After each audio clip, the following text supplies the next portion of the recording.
Et yo tout le monde, c'est Cyclisme 3D, j'espère que vous allez bien, moi ça va nickel. Aujourd'hui on se retrouve pour une toute petite vidéo assez rapide. Alors je n'ai malheureusement pas pu vous faire les étapes 10 à 12 du Maillot Tour 100% montagne parce que déjà il y a une étape où ça n'a pas enregistré et puis bah, surtout les deux autres étapes en fait j'ai perdu les rushs. Non plus sérieusement mais aussi on va parler aujourd'hui de ce qu'il y aura sur la chaîne YouTube pour le Tour de France 2024. Évidemment pas mal d'annonces à faire dessus. Est-ce que demain il y aura la grande preview du Tour qui va être dans la soirée, mais est-ce que je fais la vidéo on passe sur mon avis avec Netflix et le Tour de France. Demain, il y aura beaucoup de trucs parce qu'on va analyser la startlist, revenir sur tous les coureurs. On va parler du parcours aussi avec les chiffres clés, etc. Et de ce qu'on peut attendre côté français, etc. On va dire que je suis ambitieux côté français alors que certains n'imaginent rien. Et aussi, on va. Mais bon, faut être optimiste cette année, hein, sauf pour la météo. Et la France à l'euro. Non, la France, j'étais optimiste, mais vu le niveau de jeu qu'on a pitoyable, Remco Evenepoel a dit 4-0 pour la Belgique. C'est le double de but qu'a mis la Belgique. Et la France, du coup, dans cet euro. Et en plus, j'arrive pas à me prendre pour la compétition. Mais avant que la vidéo commence plus en détail, n'oubliez pas de vous abonner, activer la cloche de notification, liker, partager, commenter, de venir me rejoindre sur Instagram sur TikTok Cyclisme 3D. Et puis demain aussi dans la grande preview du Tour de France, il y aura forcément mon petit point média parce que ça fait plus d'un mois qu'on n'a pas, pas fait de vidéo facecam. Et autant vous dire qu'il y a beaucoup de trucs à dire. On est le 28 juin, le Tour de France part. Enfin, du coup, demain. Mais bah on a toujours pas entendu parler du Tour de France. C'est que soit dans la presse écrite, à part sur le site de l'équipe, t'as rien. Enfin, t'as pas beaucoup d'actualité, quoi. RMC Sport, c'est un article limite par jour. Dans les médias audiovisuels, dans les chaînes info, personne n'en parle. Si Le Monde, voilà, pour Pogacar notamment, voilà, si un peu Libé, France Info, plus d'attente en rapport avec David, mais voilà, un peu, si voilà, vite fait que 2-3 articles, mais sinon, bon, chez TF1 ça n'existe pas, même France TV dans les JT ils en parlent pas, donc au final, on est sur un Tour de France qui peut être attendu du côté des observateurs, mais qui, dans l'aspect médiatique, on n'entend pas parler, parce qu'on a les JO qui arrivent peut-être en France, mais on a Roland Garros qui a été un peu moins suivi que d'habitude, enfin que les dernières années, et on a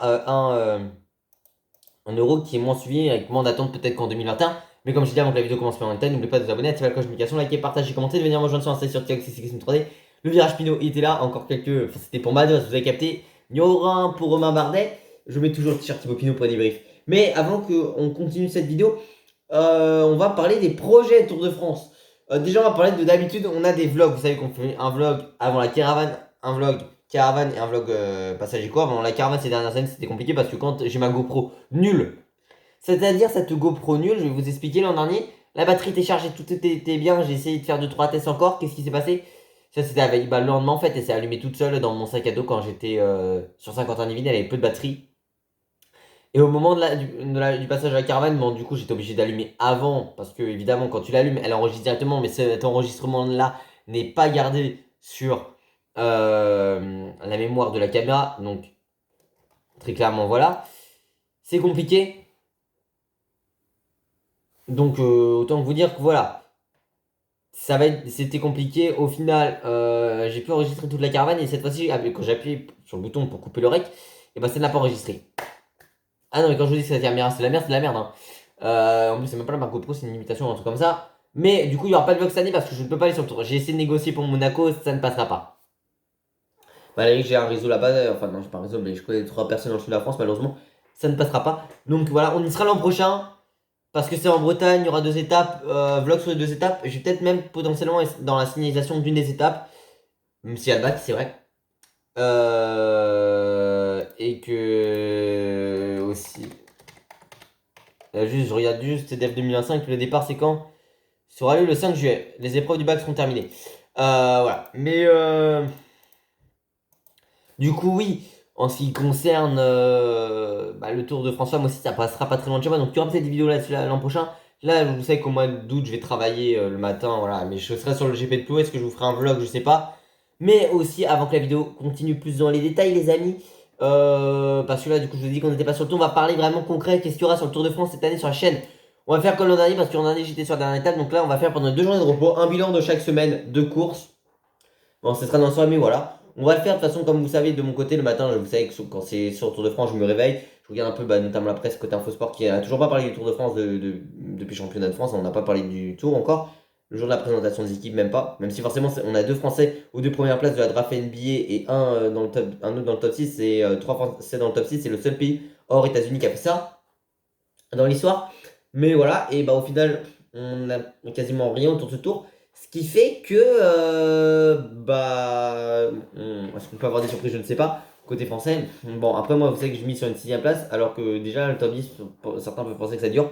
Sûrement, mais moi, je mise sur un go du 6ème, je le dis.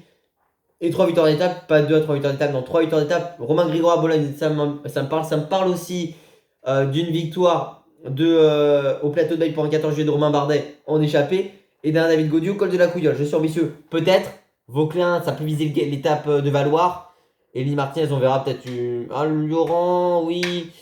Ou Isola. Enfin, faudra voir. Mais plus sérieusement, pour la suite, de toute façon, ce sera dans un grand preview de demain. Il y aura beaucoup de choses.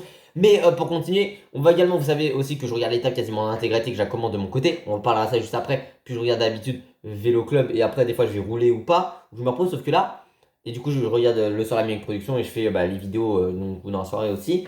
Mais là, chose qui va être différente, c'est que déjà, du coup, il y a France-Belgique, voilà tout ça. Le premier dimanche, je peux pas, malheureusement. Je pourrais avoir peut-être la fin de l'étape.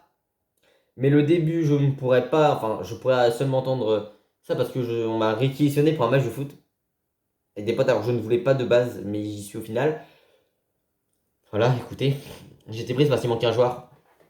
Non, plus sérieusement, en ce qui concerne le reste, bah oui, moi je vise, pourquoi pas, je mise, oui, du coup, sur Grégoire sur cette étape-là, mais du coup, on va parler de ce qu'il y aura réellement. Le tour en temps réel, j'ai commencé à tourner les 4 premières étapes. Il se passe beaucoup de choses, mais le tour en Torel, cette année, après Groupama EDJ, après Lidl Trek, après, c'était quoi? C'était Bahrain Victorious et après Neos. Je rappelle, la seule fois où on a porté le jaune, c'était avec Groupama, on a remporté 3 étapes, donc l'étape de Lyon, l'étape de Villard-de-Lans et l'étape du col de la Hausse avec le maillot possible avec Pinous, les 3 étapes, et oui, en attaque, on a fait notre étape de Lyon avec les boss. On gagne le maillot avec Mados, la combativité avec Mados, on fait top 5 du général avec Pinot.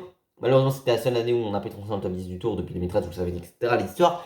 Mais ce que je veux dire également, c'est que quand je visais un fond top, quand je pensais que les Français allaient viser vers la 9ème place en 2021, on a fait avec Elisson, une boost à 80 montagnes avec Molema, on fait 8 avec Elisson, et surtout comme Martin en finale. Et donc, enfin, parce que c'était un peu une honte de ne pas en avoir dans le top 10 en 2020. C'était chose résolue, malgré la place de Godu qui était la même que Martin. Parce que c'est vrai que je déteste ce chiffre depuis, parce que c'était la première fois depuis la 15ème place de Bardet en 2013 qu'il y avait peu de Français dans le top 10 du tour. C'était aussi Madouas avant le déclassement de Kitana, mais bon, il y a eu Bardet 6 après le déclassement de Kitana, et du coup Madouas était 10ème et Godu 4. Puis en dernier, c'était la place de Pinot, mais bon, Martin 10 et Godu 9. Mais plus sérieusement là-dessus, et bah on avait fait avec Elisson, on a fait 8ème, on avait remporté le maillot à Nibali, la combativité avec Skens, on remporte l'étape des champs avec Pedersen en attaquant à la sortie du tunnel, et on remporte le double Ventoux avec Nibali. Et en 2022, on remporte l'étape 10 donc de Megève. Attendez, non, Morzine, pardon, oui. Non, Megève, oui, c'est ça. À petit port de Megève avec Mauric ainsi que l'étape de fond. On remporte le verre avec Mauric, la combativité, je pense, avec Mauric ou avec Tone, je sais plus. Et on fait 4ème comme Godu du général Caruso et on remporte le maillot à Poitons. Et peut-être qu'on gagne une étape avec Caruso à Péragude, c'est possible. Et puis avec David Godu, non pas avec Godu, avec l'an dernier, pardon, avec Ineos, on remporte l'étape de la Lose, donc de Courchevel, et on remporte l'étape du Marchen Fellering avec Pitcock qui remporte le maillot à poids et la combativité pour Fraile. Et le maillot vers le port pour le dernier jour avec Pitcock, on faisait avec un gars qui est 70 sprint comme Mauric. Le vert, tout va bien. Parce qu'on n'avait pas de cours comme ça pour Groupama à l'époque. Et puis, je sais plus si on gagne l'étape 10, j'ai un doute. Mais on fait fond top 10 avec un Martinez malade, un peu comme Gaudu en dernier. Cette année, on vise le podium avec l'équipe qu'on va prendre la fin du suspense. Red Bull Bora. Vous savez, j'avais déjà prédit, mais on va faire avec Red Bull Bora. Les étapes, c'est se autour de midi. Le matin ou midi, j'ai déjà tourné 4 premières, donc voilà. Mais Red Bull Bora, très clairement, on va se faire le tour avec eux. Je vais pas vous le cacher, parce que ça me hype vraiment pas mal de faire avec Red Bull ce tour. Et puis voilà, tout simplement. Avec Red Bull, je sens qu'on peut s'amuser, qu'on peut faire pas mal de choses, donc voilà. Parce que les objectifs, ça va être podium, voire victoire avec Roglic, même si vous verrez le début du tour, mais voilà. Indeed dans le top 10. Des victoires d'étape, vous verrez aussi là-dessus ce que ça se passe. Le maillot à poids avec Vlasov, le vert avec Van Poppel, même si c'est compliqué, et la combativité, pourquoi pas dire Sobrero, on parlera de lui dans les premières étapes. On va faire comme l'an dernier un point culturel, j'ai fait ça sur les 3 premières étapes. Sur la 4ème, j'ai zappé, et j'ai même pas parlé du patrimoine qu'il y avait à Turin. Ni j'ai parlé vite fait de la Juve, mais pas du palmarès de l'équipe. Et j'ai même pas parlé de la Fiorentina, j'oublie ça. Et vu que je suis allé en Italie, je ne vais pas parler du système scolaire italien. Mais on va se faire quelque chose en plus parce que j'ai enregistré l'an dernier. Alors vous savez, les débriefs, l'an dernier on a fait presque la moitié des étapes. On va essayer de faire le plus possible d'étapes si la course me passionne, etc. Mais on va essayer de faire le plus possible d'étapes. Les 2 premières peut-être. Le Galibier sûrement. Je pense qu'on se fera aussi les chemins blancs normalement. Ah, chemin blanc, en fait, le problème c'est que je suis au fait, c'est Dreuze. Donc ça va être compliqué. Gevrey-Chambertin, je pense qu'on va se le faire aussi. Et puis de toute façon, en soi, l'étape 9, au pire, on aura le lendemain. Mais la soirée, moi, je pourrais pas le faire dans la soirée. Donc ce sera le lendemain. Mais voilà, et puis les Pyrénées, tout ça, ça va être sympa. Même si l'étape du 14 juillet, en fait, 13 juillet, je suis en feu d'artifice. Le 14 juillet, bah, je suis sorti. En plus, c'est final de enfin, c'est surtout des filles du 14 juillet. Je crois qu'il y a la flamme olympique quand même, mais ça, je vais pas trop suivre. Enfin, peut-être vite fait, comme la finale de l'Euro sert pas la France.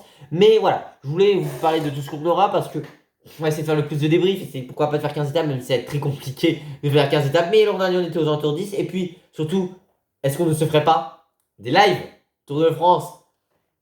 Ça, on parle quand même de 3 contenus, ce qu'on n'a jamais fait sur la chaîne, la plupart des jours. Hein. Et pourquoi pas faire des étapes en live? La première étape, je vais essayer de négocier pour la faire, mais en vrai, j'ai tellement envie de faire le tour en live parce que, pareil, c'était compliqué la dernière étape.